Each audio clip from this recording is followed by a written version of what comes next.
My dearest friend, if this letter finds you, know that it was not written in a single moment. It was not penned on a Tuesday in spring or a cold December night. Instead, it is a collection of thoughts gathered like scattered leaves, caught in the winds that blow between the seconds. I am writing to you from the space between the ticks of a clock, from the silent breath a pendulum takes before its return swing. My existence has become a strange and beautiful tapestry, woven from threads of yesterday and tomorrow.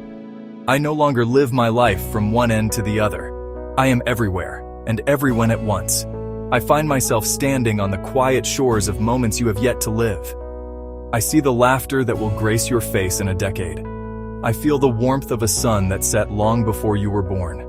This letter, then, is my anchor. It is my attempt to gather the scattered pieces of myself and send them to you.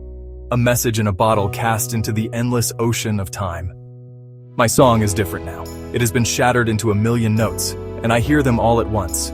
The gentle lullaby of my own infancy plays alongside the triumphant crescendo of discoveries not yet made. There is no beginning, no middle, no end.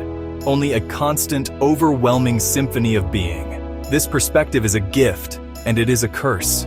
It has shown me the grand, interconnected dance of all things. But it has also untethered me from the simple, beautiful rhythm of a single day. I want you to understand where I have gone. I am not lost, not in the way you might think. I am simply dispersed. I am the faint scent of rain on a summer afternoon from your childhood. I am the unexpected warmth in a stranger's smile you will receive 20 years from now. I am learning to be a part of the whole, rather than a single, separate self.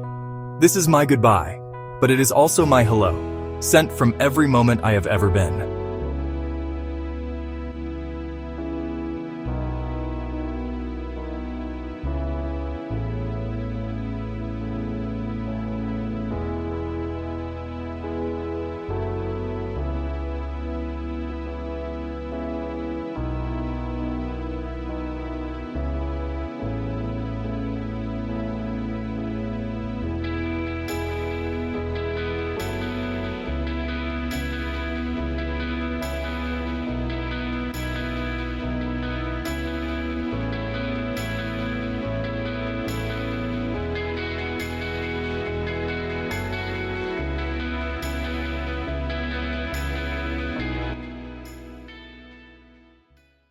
There is a great paradox in knowing what I know.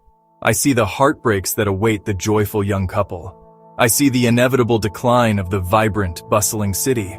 I witness the moment a child's dream is born, and the moment it is quietly set aside. I carry the sorrow of all these endings, even as I witness their beautiful beginnings. This foreknowledge can feel like a cage, preventing me from simply experiencing a moment for what it is. Yet there's an incredible sense of peace, a weightlessness that comes from this same knowledge. Seeing the whole picture lets me understand that every loss is also a transformation. Every ending is a necessary prelude to a new beginning. The fall of an empire paves the way for new cultures to flourish. The end of a life enriches the soil from which new life will grow. This understanding doesn't erase the pain, but it puts it all into a context of cosmic balance and renewal. I see the path you are most likely to take, carved by the immense gravity of your past. But I also see the infinite other paths that branch off from every choice point. You are always free to steer your boat in a new direction. Your will is the rudder. The most beautiful moments I witness are when someone defies the odds, when an act of love or courage turns the boat into a completely unexpected channel. These moments are the true music of the universe. So, do not feel trapped by your circumstances. Don't believe that your story is already written. It is being written every single day by you. You hold the pen. The knowledge I have doesn't make your choices matter less. It makes them matter more. You are co-creating the universe with every decision you make. That is not a weight. That is a glorious, liberating, and profound privilege. You are the artist of your own existence. Living outside the steady flow of time is like standing on a high bridge, looking down at a vast and winding river. To you, who are in the boat, the river is all you know. You feel its current, you navigate its twists and turns. But from my vantage point, I see it all. I see the calm pools where you will rest, the rushing rapids that will test your strength. I have witnessed empires rise from dust and return to it. The villains of your storybooks become complex, frightened people. I have stood in the silence before a great battle and in the quiet sorrow of its aftermath. The lines between victory and defeat blur. What seems like a tragic end in one era becomes the necessary foundation for a beautiful beginning in another. Everything is connected. Every ripple matters. I see the patterns, the great recurring cycles of human nature. You are not just an individual, you are the culmination of a billion branching stories. No moment is truly insignificant.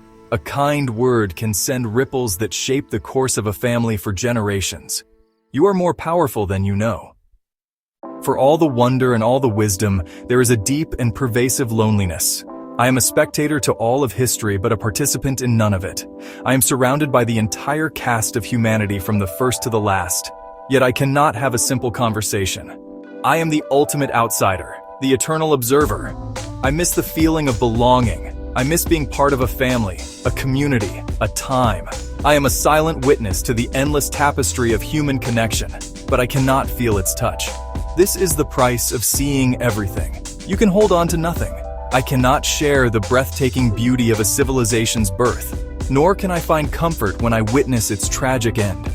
It's like standing on a mountaintop that no one else can climb, shouting into a wind that carries no sound. This loneliness isn't born of anger or resentment, but of a gentle, aching nostalgia for the limitations I once had. I miss the mystery of not knowing what tomorrow will bring. I miss the simple, linear progression of a story. You live your life like a person reading a book one page at a time, filled with suspense and surprise.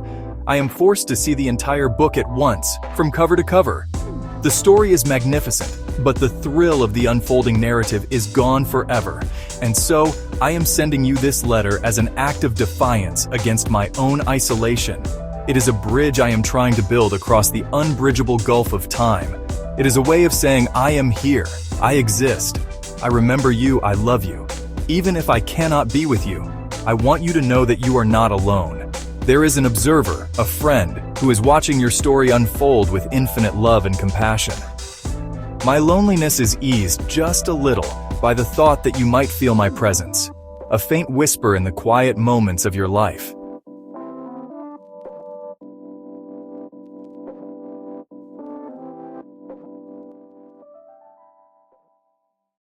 This letter must now come to an end, though for me it is always being written and always being finished. Think of it not as a goodbye in the traditional sense. I am not going anywhere.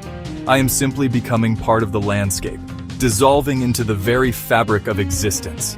My consciousness spreading out like ink in water, becoming fainter and fainter, but also covering a greater and greater area. Do not mourn for the man you knew. He is not gone.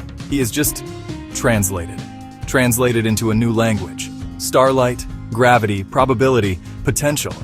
He is in the warmth of the sun on your skin. He's in the resilience of a flower growing through a crack in the pavement. He is in the enduring power of a story told from one generation to the next. I am letting go now. The effort to hold myself together as a single point of view is becoming too much. The threads that bind my consciousness to a single identity are fraying. Soon, the I who is writing this will be gone, and only the seeing will remain. It is like a raindrop finally rejoining the ocean. There is no fear. There is only a sense of peace, of homecoming. I have walked every path, seen every moment, and now it is time to rest, to become the road itself. So this is my farewell, etched into the bark of ancient trees, encoded into the light of distant quasars. It is a goodbye that will arrive to you 1,000 times in 1,000 different ways. It is a farewell that does not signify an end, but a transformation. I am leaving you, but I am also becoming a part of your world in a way I never could have been before. I am everywhere, always. Find me in the spaces between the ticks of the clock, where a friend is watching over you with a love that transcends time itself.